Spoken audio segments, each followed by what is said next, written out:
Thank you all for attending the show tonight. It is Asexual in the Whole, where I'm going to talk about asexuality.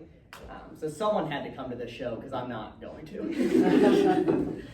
And I want to do this show partly for me. You know, I didn't realize that I was asexual until I was 19 years old, which means I went through 18 years of life as something not aware. And also with everything going on with Trump and politics and all of that and budget cuts being what they are, there's a lot of LGBTQ plus education being slashed. And even with LGBTQ plus education, most of that is not focused on the plus side of it or asexuality. So I want to help and educate with that. But I guess with all the cuts, it goes back to Trump's motto, you know, when it rains, it sig hails. Oh my God. It's a bit of a slow burn, I get it. I think Elon Musk answers the question, what would happen if the Pillsbury Doughboy was a Nazi? I'm also doing this for a school project. Thank you to Paul for letting me put this on. Amazing job. We're not happy with that. And also, if you guys don't laugh, I don't graduate. So please, that you're doing great. You know, I was given an option. Either I could write an hour's worth of stand-up comedy, or I could respond to 3 discussion board posts. And I thought that this would be way less painful. You know, and also, I'm going on a side tangent. All right, this has nothing to do with asexuality. Fuck discussion board posts. Right? Has anybody ever actually learned anything from a discussion board post? If you don't know what a discussion board post is, consider yourself lucky. But basically, it's writing an essay publicly for your peers to critique, like they actually do that. Have you ever seen a discussion board post that you don't agree with and critiqued it? No, you see something random, because it's always very controversial for no reason, post of like, how do you think about beating kids? Like, I don't. And then someone posts and it's like, I got beat every Tuesday with a tire iron, and I turned out fine. My kids are gonna wish they were civil. And now we don't talk to Jacob anymore. Now we don't criticize him and go, well, actually, according to Rosenthal. We just respond to the one post that we like and go, good job. Now, I'm a communications major, so a post that someone might have is, you know, I think that communication is essential to human connection, right? And with that, we will all see that post and go, when you said that communication is essential to human connection, I agree. Because I am a human who connects essentially through communication. And you know, when I did the reading of Who Cares et al., I thought to myself, wow, this is a great point. Humans do connect through communication. So when you put it in your discussion board post and so beautifully exactly quoted him, I thought, wow, I agree. I communicate through Snapchat. Anyways, add me. And all of that, there's not a single period. There's 37 misused commas and 1 semicolon because they were feeling spicy. And also, think about your classmates. Think about who your peers actually are. Do you care what they have to say? I know maybe 3 who I care about. Where they talk in class, I'm like, wow, you added something to the conversation. Amazing job. The other 37 either don't talk or I wish would stop talking. I'll give you an example. My favorite classmate that I've ever had, excuse me, sir, do you mind me asking your name? Aaron? Aaron. Do you mind if I use your name for this bit? Yeah, I guess so. All right, thank you. Thank you. So I was in a class and this guy named Aaron was sitting there. And this was an ethics class, right? And my professor did what all good ethics professors do. He gave us an ethical dilemma. He goes, if your best friend's partner cheats on them, would you tell your best friend? And we all went, well, yes, of course we would. And then he goes, what if your best friend cheated on their partner? Would you tell their partner? And I went, oh shit, I'm in college. What are my peers gonna think? And Aaron raises his hand and goes, well, I wouldn't tell their partner that, because there's a difference, right? My bros, right? You gotta stand up for them, right? It's different. When a woman does it, they're a slut. And when your bro does it, you have to get their back. You have to watch out for them. That relationship's important to him. You've got to maintain that. That's why they cheated. And by the way, Aaron, I was wondering, why did you say that? I'll take a seat. What was going on there? Dr. Pepsi. No. I'm starting to see the issue. In this class, he continued to be a problem, I'll call it. We were put into different groups and we were given an ethical situation, right? And each group was given a different ethical perspective. And we had to look at that situation through that ethical lens and decide if it was ethical or not, whatever happened. And I was thankfully not in a group with Aaron. Who would ever want to deal with Aaron? But Aaron's group was right next to me, and his group was given utilitarianism. Arguably the easiest ethical perspective to know, right? Because they're like, I don't know what this is. And they're like, hey Chase, what's utilitarian? And I'm like, well, it's whatever does the most amount of good for the most amount of people. And they go, I don't think so. So when it gets to them, and my professor's like, all right, what is utilitarianism? They're like, it's whatever we want it to be. And it's like, no, it's whatever does the most amount of good for the most amount of people. And they're like, man, that doesn't sound familiar to me at all. And then we're given another perspective. And I heard Aaron say some truly just random outlandish stuff, right? He wasn't talking about the assignment at all. He was talking about, and this is genuinely true, his plan after graduation is to move to Miami and be homeless. Because that's cheaper than an apartment. It saves money, right? And he's talking through this. He's like, yeah, man, when I go to Miami, I'm going to be doing some vigilante shit. I go, oh, like the Taylor Swift song? He's like, no.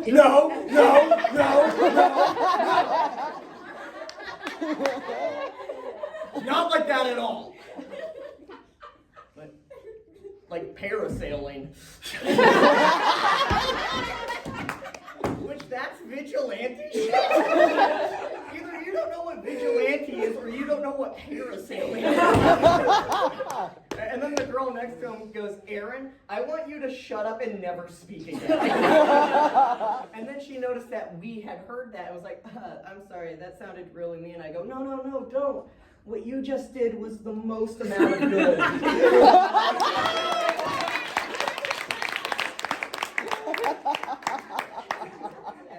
And before you feel bad for Aaron, but you can feel bad for this Aaron.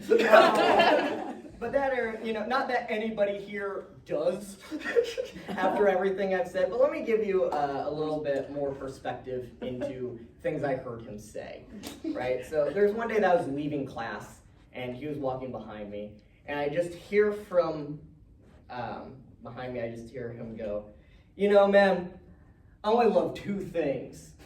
He's walking, he's 5'2", by the way.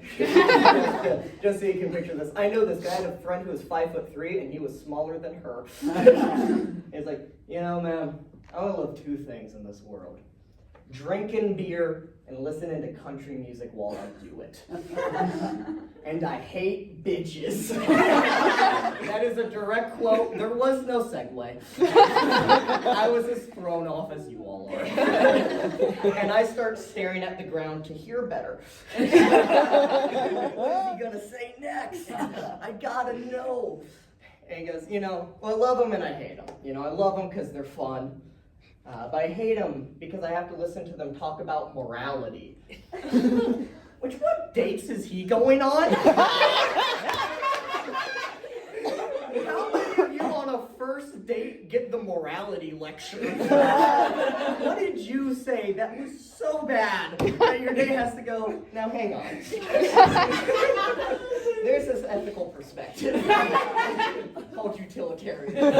I think you should know about it. And you go, this doesn't sound familiar to me at all.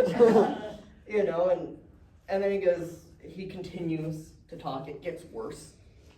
And he's like, you know, and I'm sorry, you know, so at least he apologized. But if you suck dick, I don't respect your opinion. So we know he likes lesbians, which is very progressive. That could be an applause break, sure. As I said, I'm just staring down. I'm slowly walking, because I don't want to get too far ahead of him. And he catches up to me, and he goes, "Yes, sir!" I'm like, what? Because I don't know, is that a threat? Is he trying to connect like bros do? And actually, Aaron, I was meaning to ask you, what did you mean by that? Yes, sir. All right. And I just go, what? Sorry, I was zoned out. I wasn't, but I said I was. Like I was zoned out. He goes, man, how are you going to be zoned out? What if I was going to assassinate you? Ha! High fives this bro. Go, let's get out of here. Like the worst written Disney movie I've ever read. And I don't know if he thought he won that interaction. And also, what a thing to say to someone that you don't know. I'm going to assassinate you. Also, he's 5'2", he needs a stepladder. His hands couldn't get around my neck. What is he trying to do? Anyways, all of this to say, do you care about that peer's critique of do you want his input and to know what he thinks of child abuse? Oh, the camera fell. It did. Uh-oh. There we go. It's a little tilted. We'll get there. There we go. Perfect. Thank you. It's still tilted, but that's okay. But anyways, we're here to talk about asexuality, right? And before we go into the asexual content, I just want to make sure that everybody here is on the same page of what asexuality is, right? So asexuals are basically people who don't have sexual attraction. Right? A meaning without, sexual meaning boner, probably. Right? On the other end, there are allosexuals. This is everybody here who isn't asexual.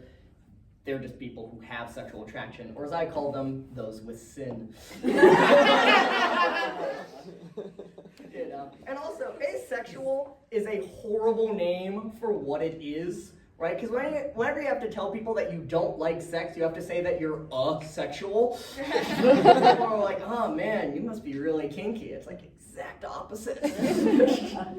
You know, and there are a lot of myths and confusion around asexuality, right? So let me dispel a few real quickly. First of all, asexuals can have romantic relationships, right? There are people who don't have romantic attraction. That is called aromantic.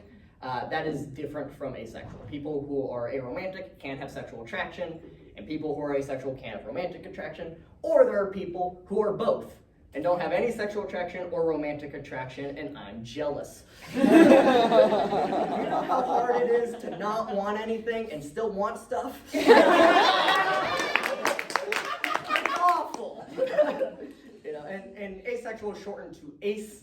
That is all that I am, so that is all that I will talk about, because that's what I know and am educated on, right? And the asexual spectrum is very broad, right? On one end, you have people who are sex averse. These are people who get uncomfortable around sex, right? On the other end is sex positive, which is just people who are comfortable around sex, comfortable talking about it or even doing it, right? And there's all the stuff in the middle, right? I personally am just indifferent. You know, I view things logically. If something's gross, I'll think it's gross. Most things just are what they are. Like kissing, It's like a handshake to me. If I think you're clean enough, I'll do it, but I try to limit it to only business interactions. If at all possible. And there's also a wide umbrella of different micro labels under asexual, right? So asexual is just an umbrella term. If you don't know what an umbrella term is, basically it's just something that's all encompassing, right? So take athletes, for example. If you're a football player, basketball, soccer, baseball, any sport, you are an athlete. And if you say you're an athlete, people can't just automatically assume which sport you play, or else they're kind of an asshole. Heighten it more with sexuality. Even more of an asshole. And so if you say you're an athlete, you are an athlete regardless of which sport you play. No one's a better athlete than any other athlete, right? It's the same for asexual. There's a bunch of different labels. I'm just going to give 3. Last I saw, there's over 50 different types that I've seen. So by no means is this it. Right? I'm just giving some of the more common ones and a wide range of different asexual labels just to give an idea of how broad it can be, right? So there's just pure asexual, no sexual attraction, right? Then the most common one is probably demisexual. Right? These are people who don't have sexual attraction unless there's an intense emotional or romantic attraction beforehand. And to the people here, they're like, I might be demi, probably not. Right? Demi isn't waiting until the 3rd date. Demi is going like 2 years without having a sexual thought, and then when you do, you have a breakdown. Right? Then there's cupiosexuals. These are people who have no sexual attraction but still enjoy having sex. It's just not in a sexual way, or as I call them, sluts. You know, for anybody that's confused about like how can you be asexual and like sex, think about the people who are anti-capitalist, but their favorite holiday is Christmas. It's the same thing. Right? And then finally, there is gray asexual. This one's the most confusing to people. This is basically people who have no sexual attraction to sex or sexual things, but can still have sexual attraction, either under specific circumstances or just in limited amounts, or they feel it at a lower intensity than an allosexual person would feel it, right? And as I said, all of these labels are asexual. All of them are completely valid. If you identify as any of this, you can just say you're ace, and no one has to go, well, what type are you? Oh, you're gray? What's the circumstance? Right?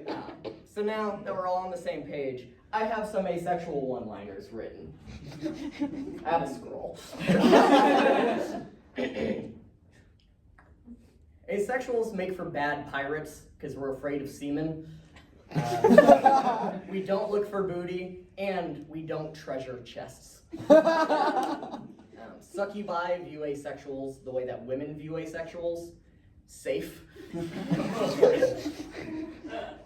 Asexuals are bad at racing because we never finish.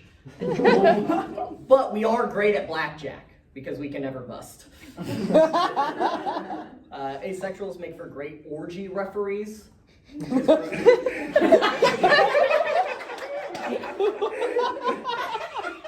Because we're objective. You know? We also get the uniform, but an orgy referee uniform is different. It's a mesh tank top with stripes.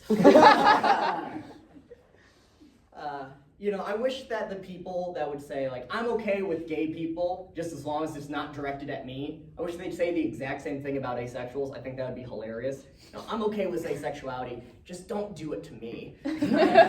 Fine, I'll try to fuck you. I'm asexual and dyslexic, so I have 2 heads and neither of them work properly. But I am like a human vibrator. Because whenever I have sex, I shake violently. It's a problem. My kink is being a cuck. Because then my girlfriend still gets to have sex. I don't get hard. I don't have to get hard. And I can still make my silly little jokes. Asexuals are like bees. We can have sex, but we die immediately after. I don't think I'm a man, you know, because men are dogs. They enjoy sniffing ass and like peeing in public. I only like one of those things.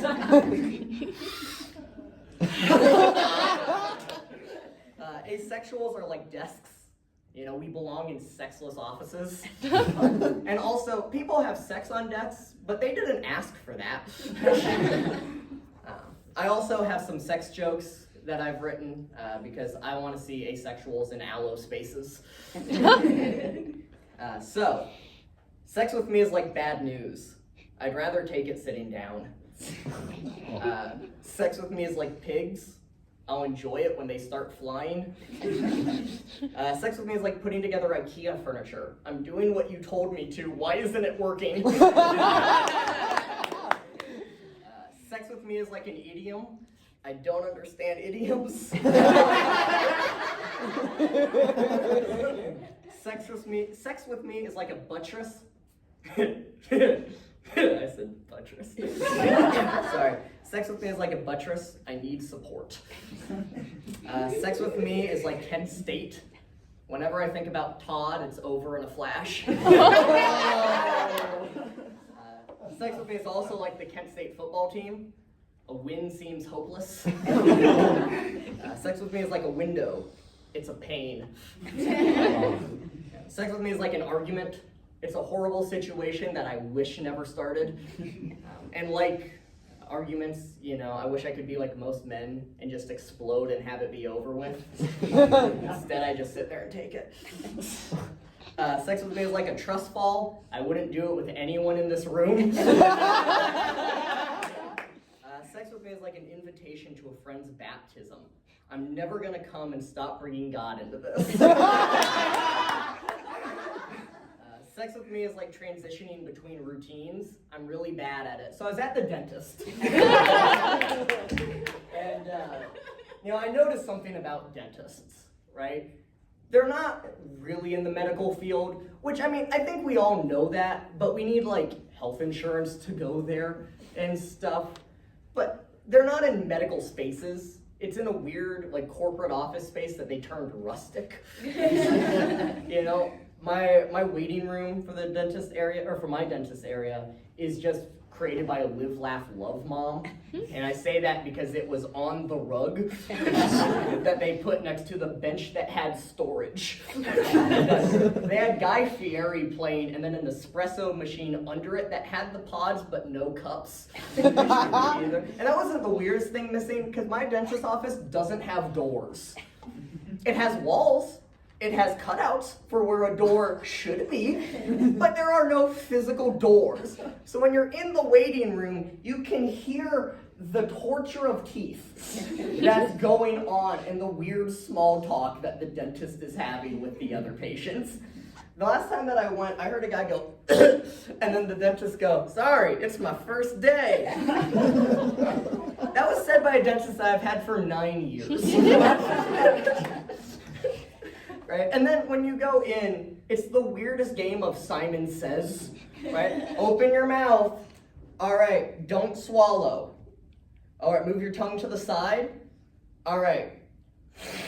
Now tell me where the money is. I want Simon Says, tell me where it is. Then the dentist walks up and does fuck all. And they walk, have you ever seen your dentist do work? Because I've never seen it. They always walk up, they're like, "Hey, thanks for coming in. See ya." And then the assistant does everything else. But I bring this up, see, that was a transition. I bring this up because being asexual, and really LGBTQ+ in general, is kind of weird in the medical space.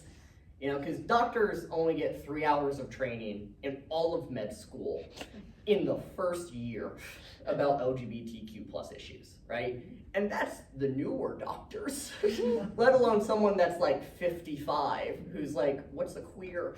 Never heard of them. You know, and when you're figuring out that you're asexual, at least for me, it was really weird because, as I said, I hadn't heard of it before. I just thought that I was broken because everybody else is so horny all the time. And I'm like, what are we doing? I had someone ask me while I was doing magic, "Are you gay?" And I went, "Why would you say that?" "Because you haven't looked at my tits once." I was like, "Am I supposed to? What? Where else am I supposed to look but your eyes?"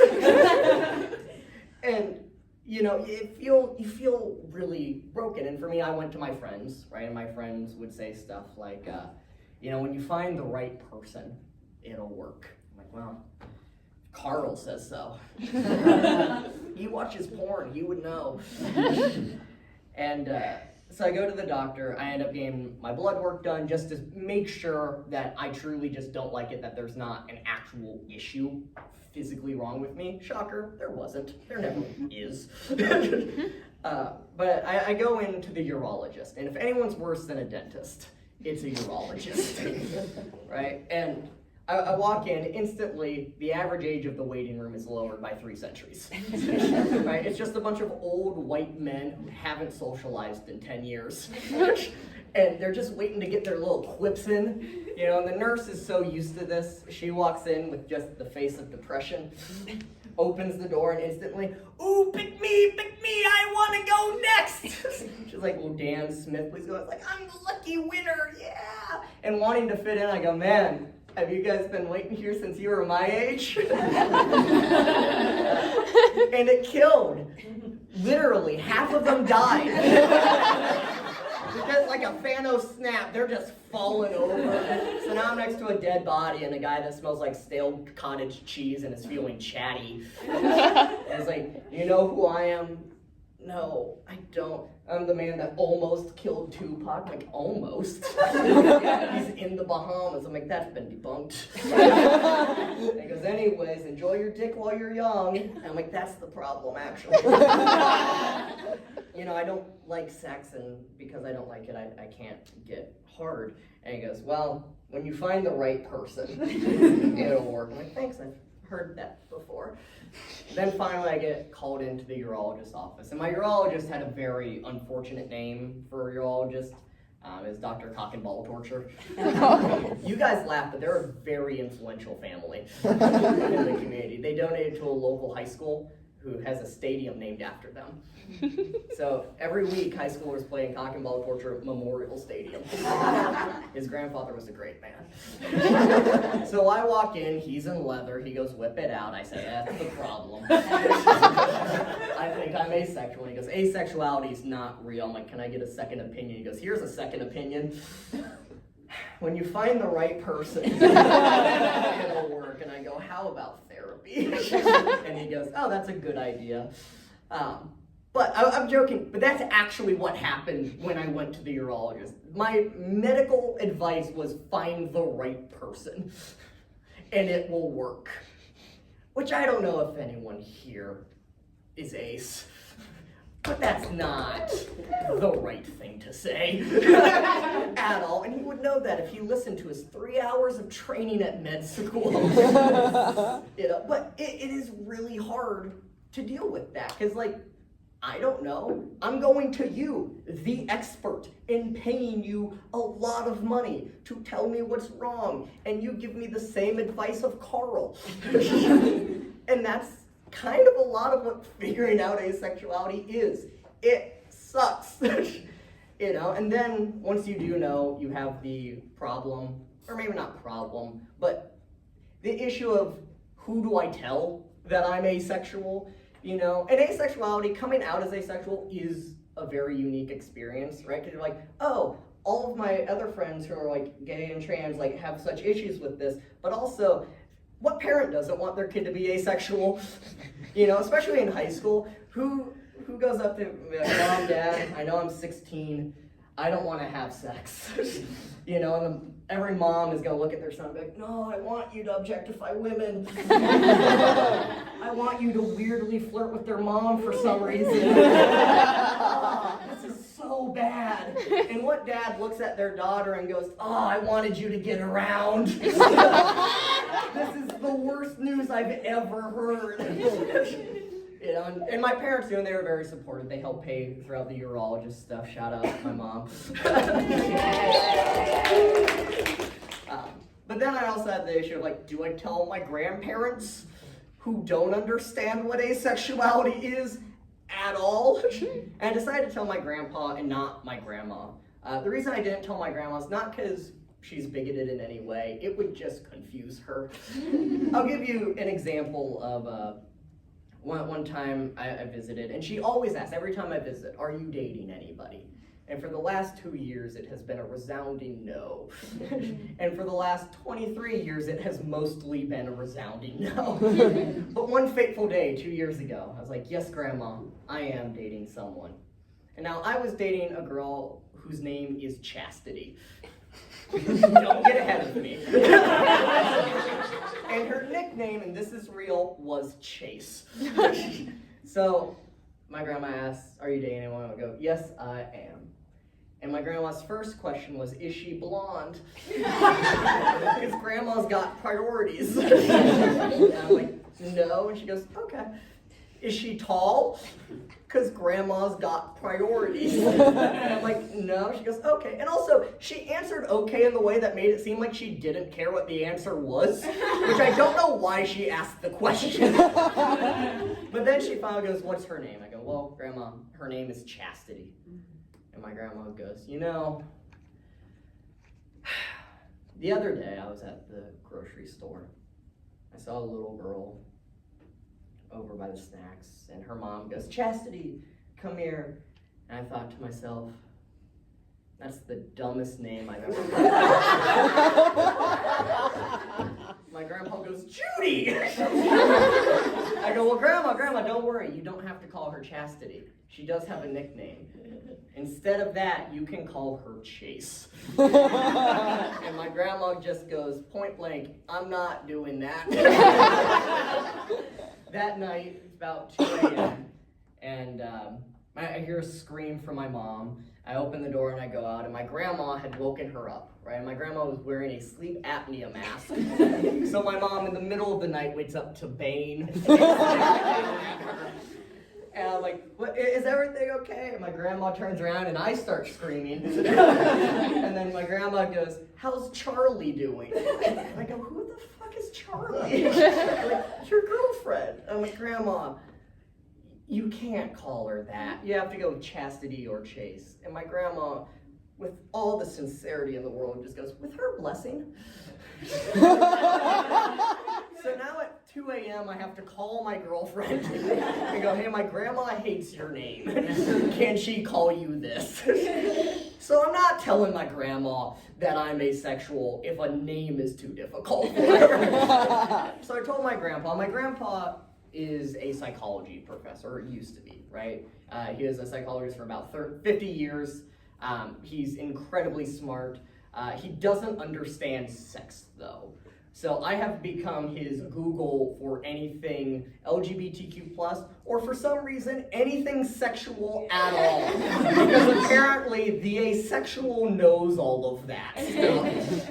Right? And I know that this kind of cast my grandpa in not the smartest of light, and I asked his permission before I did this, and my 81-year-old grandfather, verbatim, said that I had to say this to do this routine. I might not have a big penis, but I do have a big brain. So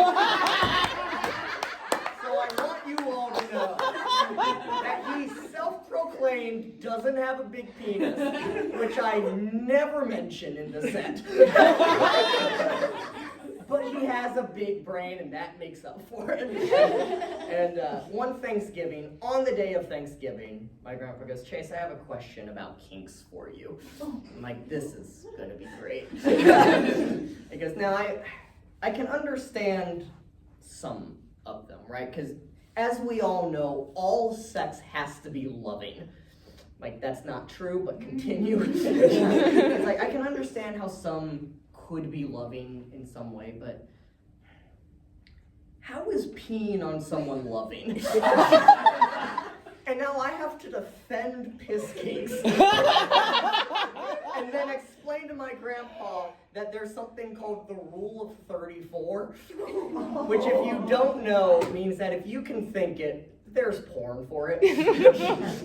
Right? And you can find it online. And my grandpa goes, well, the people in those videos must not really be enjoying it, right? I'm like, well, Grandpa, you just described porn. But also, most of it is written. It's smut. that people write their deepest fantasies that they can do whatever they want, and thousands, sometimes hundreds of thousands, will read this and enjoy it. And he did not like the one that I chose to read to him.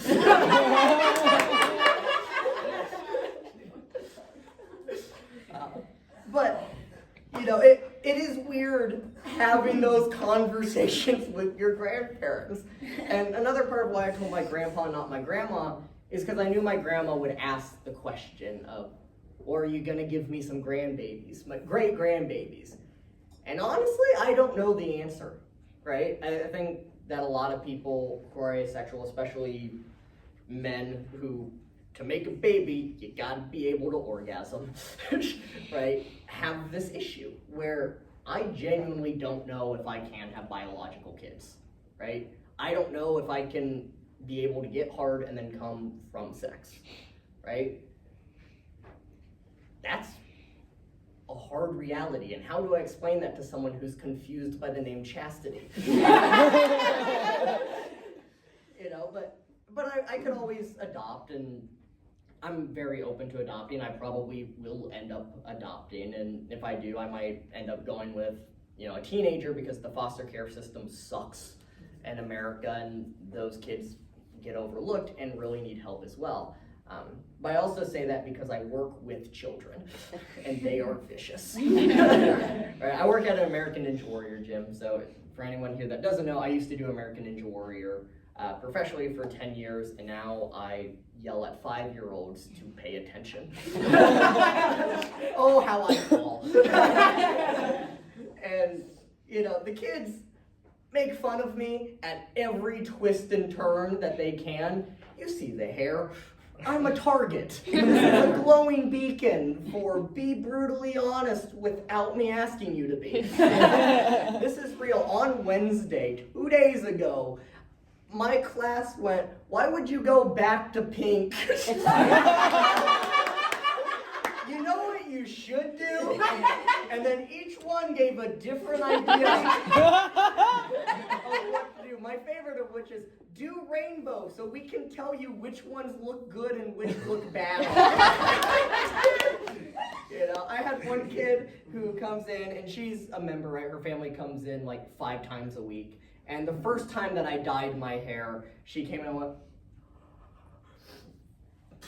"Please tell me that's not permanent." I have been called cotton candy. I have been called pink Teletubby. I was then called blue Teletubby. I am back to being called pink Teletubby. I have been called a pink monkey because I swing on things. I have been told pink hair. That one's really creative. And that's from a 10-year-old. He should be better than that. And the other day, I had kids circle around me and chant watermelon at me.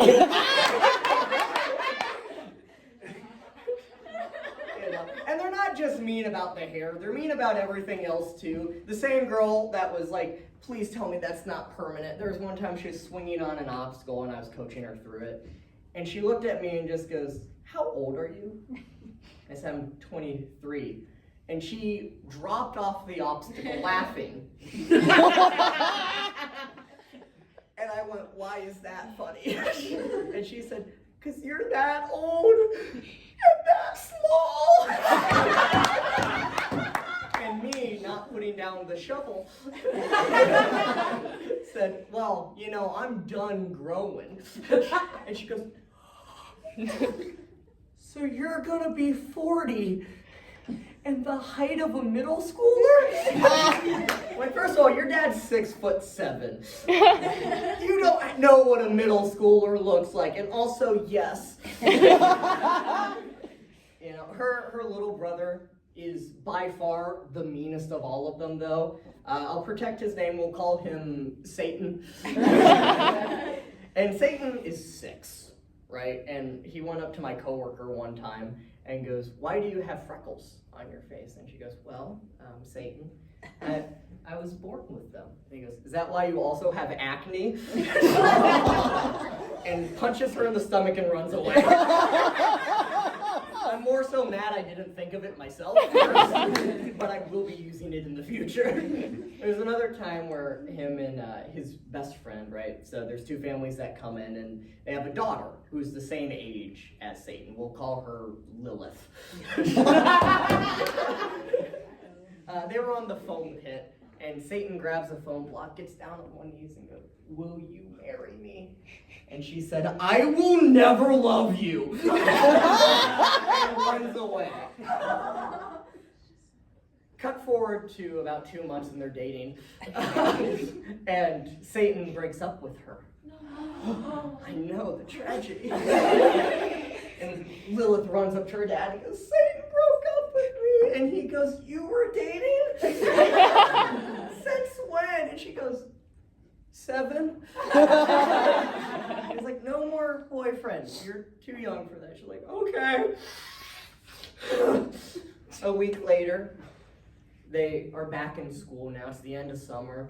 And Lilith is telling us a tale of school, and she's like, "So there's this one kid who's this big." And I'm like, "That's small, because you're this big." That means they're this big. In kindergarten. And then Satan walks by and we go, "Satan, do you know this girl?" "Yeah." "How tall is she?" "She's this big." "Shit, she might be that big." You know, and then Satan goes, "And also, Lilith hates me." She goes, "I don't hate you. Why would you say that?" She goes, "Because you didn't play with me at recess." She goes, "Satan, you said to stop talking to you because whenever I do, you get butterflies." And we go, "Satan, is that true?" "Yeah." So she continues her story, and he's sitting down next to me, and the entire time he's just intently staring at her. And then under his breath, he whispers to himself, "I'm too dangerous." Which is my new favorite motto of all time. And I'm going to start saying that to myself when a show's not going well. It's not going well. Sidebar with myself. Too dangerous. I'm too dangerous. I'm too dangerous. I'm too dangerous. So maybe not kids, maybe a teenager, but also, I was in high school. They're just as bad, if not worse. Right? And I went to high school when I was unknowingly asexual. I was surrounded by the horniest people trying to figure out what horniness was. All at the same time, while I'm just chilling. Right? One of my friends was like, "Dude, look at her ass." And I'm like, "Why?" "That's where she shits out of." "Is there a stain or something notable about it?" "What other reason would there be to look?" And I still agree. And, I also learned that, high school boys especially always want everybody to know how gigantic their dick is at all possible times. And I learned that if we're going to be lying, it's funnier to go the other direction. I remember there was a group of guys that were like, "Man, I'm 8 inches. Nah, I'm not. Nah, I'm 10. And I walk up, I'm like, "I don't know who has the biggest, but I sure as hell have the smallest. See ya, boys." They acted like I had shot them. They did not know what to do, how to process, or that it was even an option that you could say that. Like, "Man, he's saying what we're all thinking." That's brave. And in that moment I realized I was the alpha. Raw. I think. I don't know. I've seen like one Joe Rogan clip and I didn't like it. And, I would go to high school football and basketball games as well because I'm also a magician. I know, how could I get sexier? An asexual magician. Thank God that I don't want to have sex because none's coming my way anyways. And, I went up to this one group. It was a guy talking to two girls, right? I was 16 at the time. I had no idea that, in hindsight, he's probably flirting, and that they were not happy with that situation. So I walk in, I'm like, hey, can I do some magic? And the guy's like, no! And the girls are like, please? Like, yeah, man, pick a card. So I'm doing this trick, and as I'm doing it, the two girls are slowly getting closer to me, and more importantly, further away from him. And he's just steaming, right? He's like, this motherfucker. He so clearly wants to have sex with them. And the trick ends, I'm like, what got you into magic? Tell me more about yourself. And he's getting madder, and he looks like the angry emoji by this point. And then he blurts out, and I wish this was a joke, I bet my dick's bigger than yours. And I go, yeah, I'd hope so. Anyways. And he's like, what? I'm like, it'd be sad if it wasn't. I'm inverted. It's like a vagina with testicles now.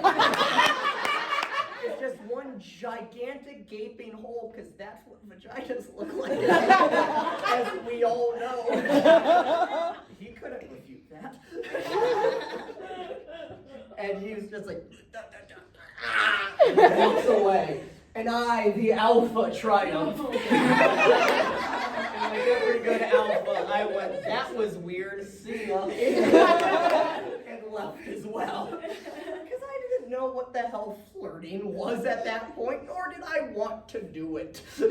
Right? And also, dating is very weird for people who are asexual, because I feel like I'm playing a game that I don't know the rules to, and they're constantly changing, so as soon as I figure something out, I'm like, all right, not anymore. And I'll accidentally be really good at flirting, but it's always because I don't know that I'm flirting. Right? This is also in high school, right? Somebody posted on Snapchat, drummers have the best fingers. Which is, what a thing to broadcast to all of your high school. Right? And I had no idea what fingering was, and as a magician, I'm not gonna let that slight go. So I DM her. This is all real. And go, well, clearly you've never met a magician before. My entire life is sleight of hand. My fingers are very strong and nimble. And she goes, oh, is that an offer? And me, thinking I'm gonna get stage time, goes, I'd love to show you my magic whenever you want. Just give me a time and a place. Oh my God. And she goes, maybe if things go well, you can show me your wand. Which is a very negative stereotype for magicians. There was one guy who used a wand in the 70s, and now everybody thinks magicians use wands. I do card tricks. I need both hands to do stuff. I can't like have one here and then do something, or like I put in my armpit and now I look like a T-Rex doing magic for you. It makes no logistical sense. So I tell her this.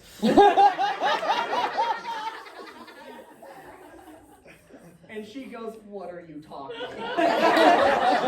And I go, what are you talking about? I might add, I was 17. I should have known.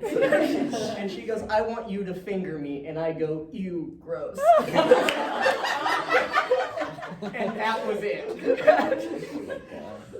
Right? And as an adult, I have tried dating apps.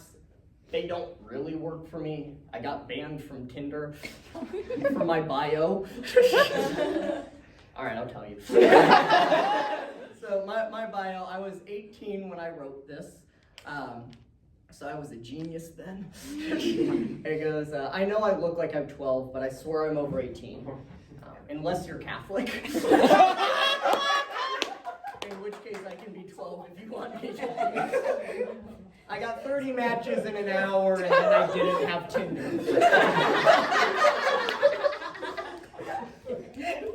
I also tried Bumble. This one went a little more successful. I didn't get banned. I said I'm not like other guys. My dick doesn't work. In parentheses, if that matters. Apparently it does. I just get a lot of people swiping up going, so tell me about your dick. And I'm like, that, okay, well, no, I guess I was kind of, yeah, that's a weird, yeah, in hindsight. That does raise a lot more questions than it answers. I just go, I'm ace, and they go, but I have dated before. It hasn't gone well, right? The first person that I ever dated, I got guilted into that relationship with them because the only thing that I hate more than sex is confrontation. Right, so we go out on this date and it is going horrible. And I'm like, you know what? I'm gonna head home. And she's like, that's a great idea. I'll come with you. And because the only thing that I hate more than sex is confrontation, I go, that's a great idea. Come on over. So we're back in my room. I'm on my bed, scrolling through my phone, trying to escape the horrible reality that is this first date. And out of nowhere, she just straddles me, yanks the phone out of my hand, throws it behind her. No care if the screen cracks, by the way. Which I was very worried about. It was fine. And then goes in to kiss me. And I freeze. And she gets halfway, pauses, opens one eye, and goes, why aren't you kissing me? And I'm like, what is happening here? And instead of answering, she just goes, you know what, how about this? If I can seduce you, you have to kiss me. And I thought, isn't that kind of how this works? Isn't that kind of the definition of seduction? But 16-year-old me just goes, all right, bet. And she puts on a show. I don't remember anything that she said, but I just remember a lot of like,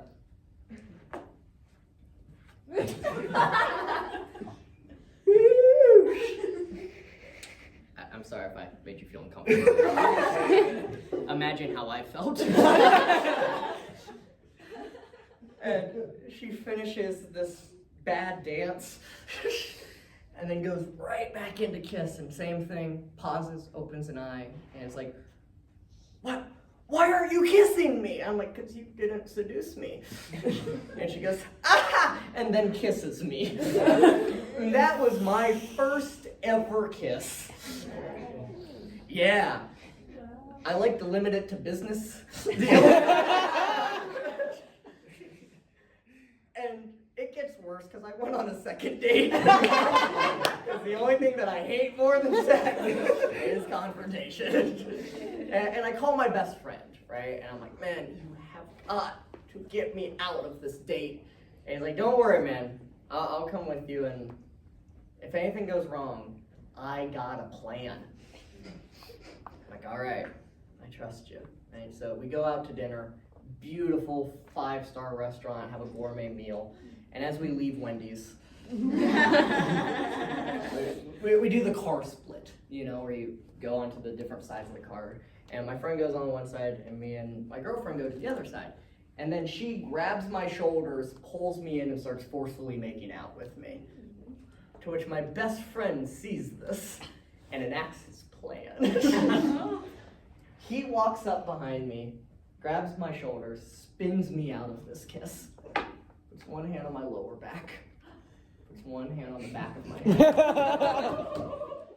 lovingly, gently, teasingly, leans me down, and we make out passionately for a good 20 seconds. And I don't know what came over me, because I pulled away, looked at her, and said, take notes.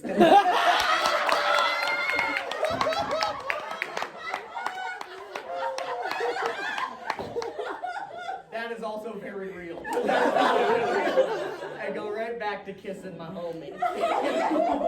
still the best kiss I've ever had.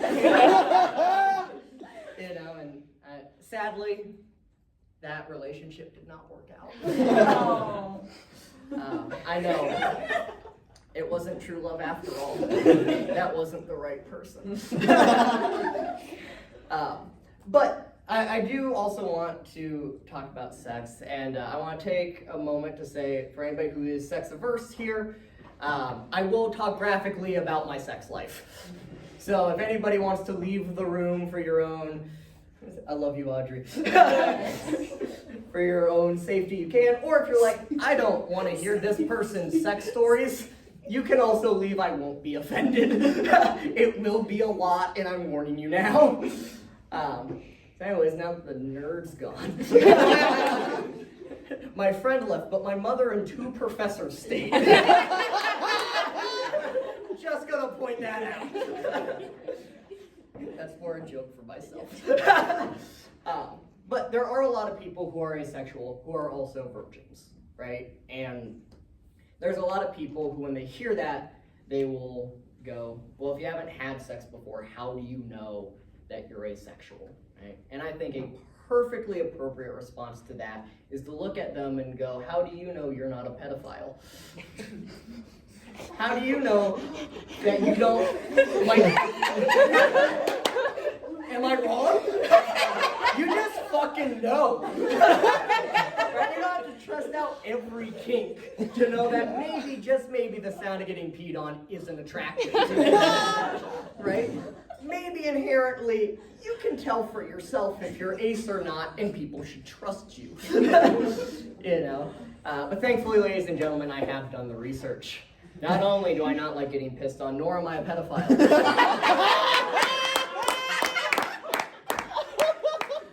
But I have had sex before. I've had sex before twice. So, an asexual having sex twice, I'm basically the Wilt Chamberlain of asexuals. He had sex with 20,000 people, for those who don't know. And for a magician, 2? That's like Genghis Khan numbers. But I have had sex before, and I'm gonna tell the story of when it worked, right? Mostly because the first time that I had sex didn't, and it's a way funnier story, and I want to give you guys a strong closer. So, the first time I had sex and it worked was a very interesting experience for me, right? Because I had already had sex before, and it had not worked at all, right? And I was dating this person for about 6 months. We had been kind of on, it was more of a situationship than anything else. And one night she looked over and says, hey, do you want to have sex? And I'm like, yeah, right now, please, so I don't have time to think about it anymore. It was perfect circumstances, right? I really liked the person, I really trusted the person, and I had no heads up to overthink and talk myself out of this, right? It was genuinely the perfect circumstances for it. And I also, for anybody here who is ace and who has a penis, there's something that I learned from sex therapy. I went twice before my therapist ghosted me. Yeah, that was fun.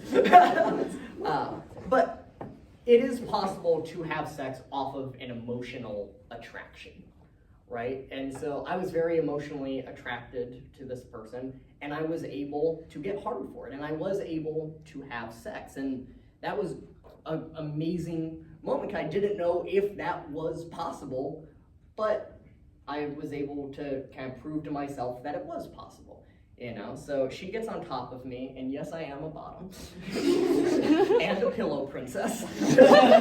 For anybody that doesn't know what a pillow princess is, basically, that's someone...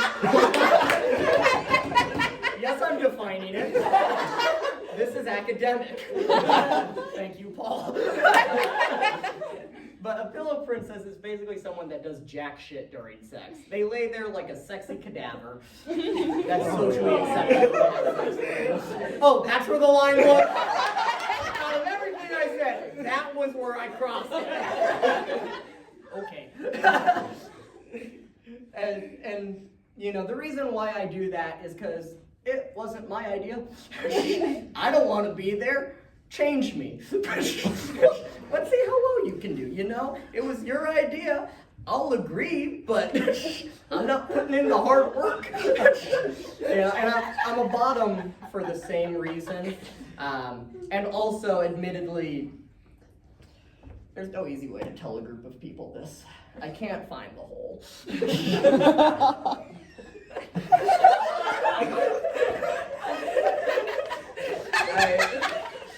I'm not proud of that. I can with my hand. All right? Because here's another in for you all. For me, I don't know about any other asexual, but for me, I have no feeling down there when I have sex. So I'm going in blind. I know I'm hitting something, but I can't find it off of that. With my hand, I can be like, that's your thigh. Here we go. I found it. Woohoo. I'm not going to Indiana Jones it. I'm not talented enough for that, and it would hurt her.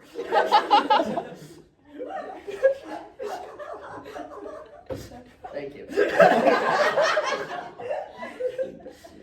And also, like, I know what you're thinking. You're like, you can't find the hole. Do you have nerve damage down there? It's not fucking nerve damage. I've tested.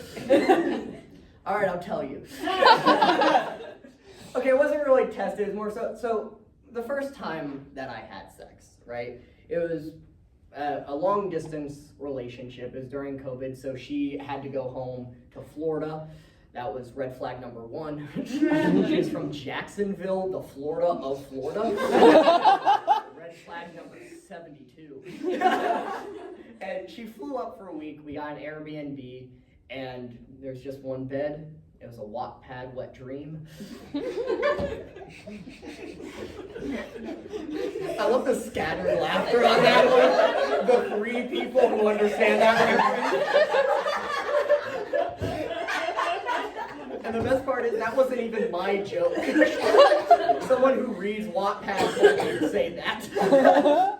And, you know, we had a week together, and we kept attempting to have sex. So there was a lot that happened in that one time, right? And one of the times that we were trying to have sex, she was like, you're in, you're out. Nope, it slipped again. Yep, no, no. Nope, swing and a miss. I started being like, Marco! Help me out! And finally I was like, all right, you just take it and put it where it's supposed to go. She's like, right here. I'm like, you're sure? She's like, yes. I'm like, okay. So when I thrust, I know nothing about sex, but I know you thrust. That's the one thing I know. So when I thrust, it'll work? She goes, yes. And I go, okay, and I hit the pubic bone. Right on! It felt like Thor called his hammer at the shaft, base of my shaft, and just thundered pain through there. I bring new meaning to thundercock, and it's not pleasurable. Let me tell you, it is a bad experience. I was like, all right, you ready? Yeah, okay. Oh, fuck! Oh, Jesus! The neighbors thought I had come. Give me an ice pack. Give me an ice pack. Give me an ice pack right now. Okay, so it's not nerve damage. I didn't feel it before that either, so that didn't give me nerve damage either. So anyways, I'm on the bottom.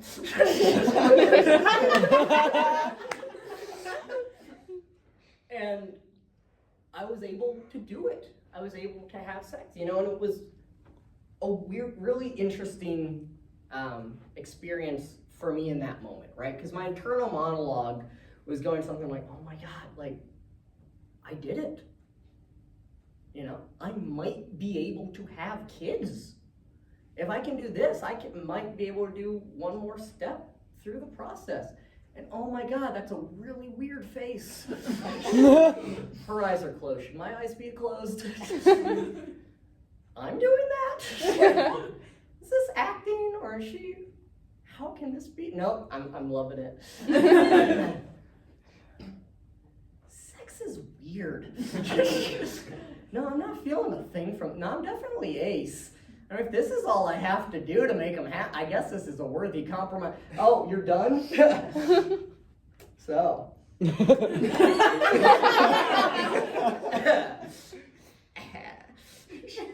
Best night of your life. Which is genuinely what I said after I had sex. It's the best night of your life. And she goes, wasn't the worst. Which sounds like an insult, but also, men, what the fuck are you doing? If that wasn't the worst, you know what you have to do to have better sex than I did? Once. One time. That's twice as good. I laid there like the sexy cadaver that I am and did nothing. In fact, I had a monologue about how weird she looked. I guarantee you that, guys, you have to be better than this. And I've heard so many horror stories, and I don't know how you all suck this much at it. Right? I dated someone who said, I've never had a man find my clit before. Someone rubbed my pubic bone and went, you like that? It's giving me rug burn. And then moved his hand down and he went back up. Guys, what do you guys come in with this move where they're like, you know what's gonna work? I'm gonna do a backflip. Because I saw Chad Ochocinco do it one time.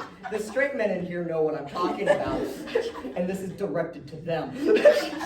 Like, I saw Chad Ochocinco do that into an end zone one time. Surely I can also do that. You're not going to. You're going to land on your head. It's going to be painful. You know what my move is? This is 100% success rate for finding the clit. Guys, you have to write this down. All right, so I go down there, right? And I go, hey, can you move my hand to where it is? 100% of the time, it works. Right? And I don't want to be down there. That's why I ask. So it can get over with very quickly. God, just listen. Communication is a cheat code to sex, I promise. And I've received bad hand stuff one time. It was from the first time that I had sex, right? She was giving me a hand job, and I'm like, this is chafing. Once again, more evidence I don't have nerve damage. And she just starts crying after like 5 minutes and goes, please come. Because nothing makes you finish faster than the person you love in distress. Right? Like, and also, you have resources, use the tears. Make it easier on both of us. Needless to say, that didn't happen.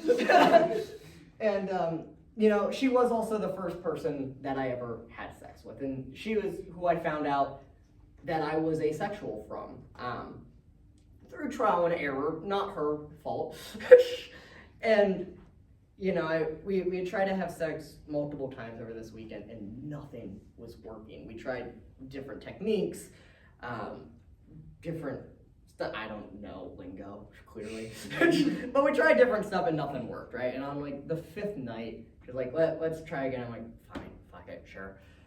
And before I continue, I should let you all know that whenever I get really anxious, I have really bad gas, because I have IBS.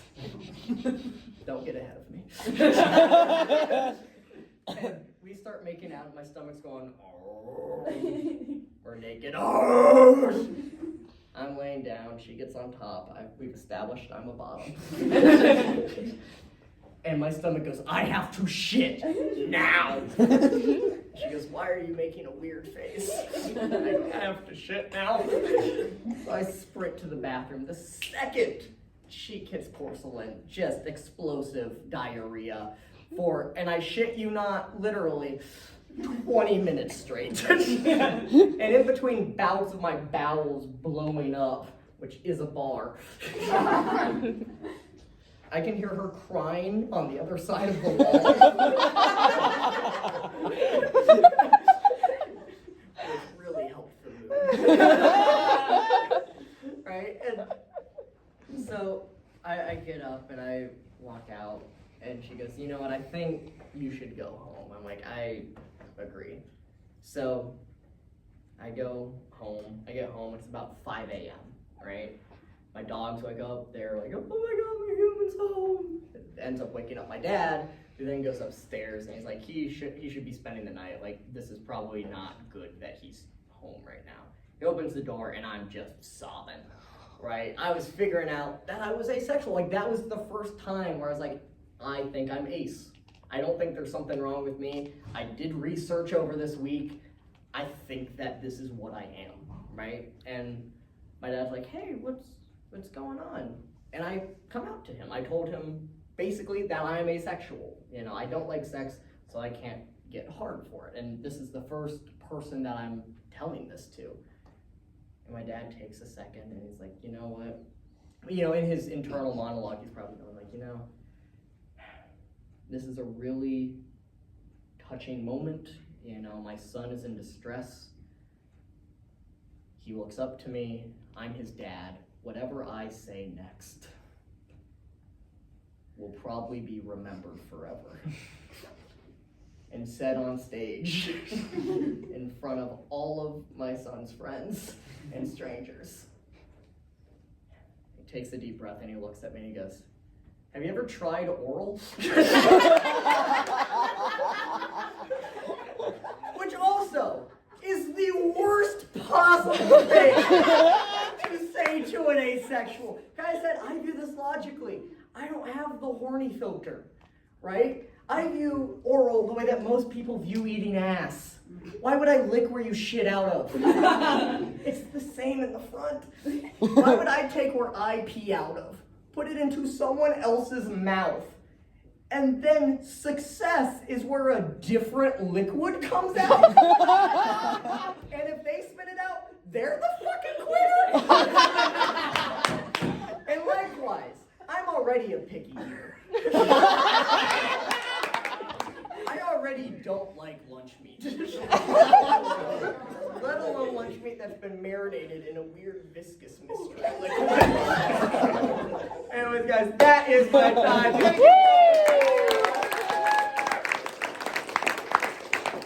Thank you again, Paul, for putting this whole thing on. Everyone to Robert for opening.